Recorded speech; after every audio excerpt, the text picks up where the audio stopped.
આજે ગાંધીનગરમાં વિધાનસભા ગૃહનો ચોથો દિવસ છે તો ગાંધીનગરથી આ સમાચાર મળી રહ્યા છે। પીએમજેવાય કૌભાંડ મામલે કોંગ્રેસે ગૃહ બહાર દેખાવો કર્યા તો કોંગ્રેસ દ્વારા પીએમજેવાય કૌભાંડ મામલે સીબીઆઈ તપાસની માંગ કરવામાં આવી છે ત્યારે કમિશન લેવા અનેકને છેતર્યા હોવાનો કોંગ્રેસનો આક્ષેપ। વિધાનસભાનું સત્ર શરૂ થાય તે પહેલા કોંગ્રેસે દેખાવો કર્યા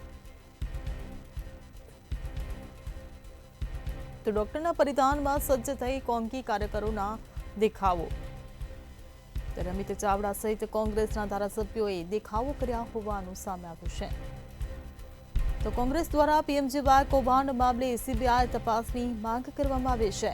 કમિશન લેવા અનેકને છેતર્યા હોવાનો કોંગ્રેસ દ્વારા આક્ષેપ લગાવવામાં આવ્યો છે ત્યારે વિધાનસભાનું સત્ર શરૂ થાય તે પહેલા જ કોંગ્રેસ દ્વારા આ દેખાવો કરવામાં આવ્યા છે ત્યારે ડોક્ટરના પરિધાનમાં સજ્જ થઈને કોંગી કાર્યકરોએ દેખાવો કર્યો તો આજે વિધાનસભા ગૃહનો જ્યારે ચોથો દિવસ છે ત્યારે પીએમજેવાય કૌભાંડ મામલે કોંગ્રેસે ગૃહ બહાર જ દેખાવો કર્યા તો કોંગ્રેસ દ્વારા પીએમજેવાય કૌભાંડ મામલે સીબીઆઈ તપાસની માંગ કરવામાં આવી।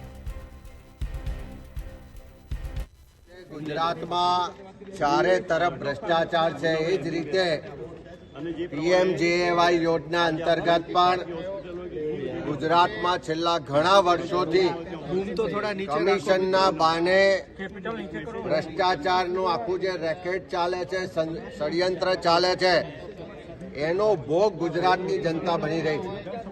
ખ્યાતિકાંડમાં આપણે સૌએ જોયું કે કમિશન લેવા માટે ખોટી રીતે એન્જિયોપ્લાસ્ટી કરવામાં આવે, હાર્ટના ઓપરેશન કરવામાં આવે, ઘૂંટણના ઓપરેશન કરવામાં આવે અને કરોડો રૂપિયાનો ભ્રષ્ટાચાર થઈ રહ્યો।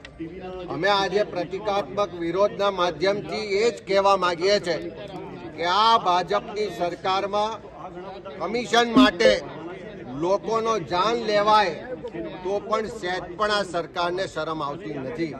પ્રધાનમંત્રીના નામે જે યોજના ચાલે છે એ પીએમજીએસવાય આરોગ્યની સેવાની યોજનાને બદલે કટકી માટેની યોજના બની ગઈ હોય એવું સ્પષ્ટ દેખાય છે। દર્દીઓને છેતરીને હોસ્પિટલોમાં લાવવામાં આવે, કોઈ પણ જાતની એને તપાસ વગર એની પર ઓપરેશનો થાય, એને સરકારી તંત્રની મિલીભગતને કારણે મંજૂરીઓ આપવામાં આવે। તપાસમાં પણ જોયું કે 1500 રૂપિયામાં આયુષ્યમાન કાર્ડ પણ કાઢી આપવામાં આવે। આ ખ્યાતિકાંડ તો એક જ ઉદાહરણ છે।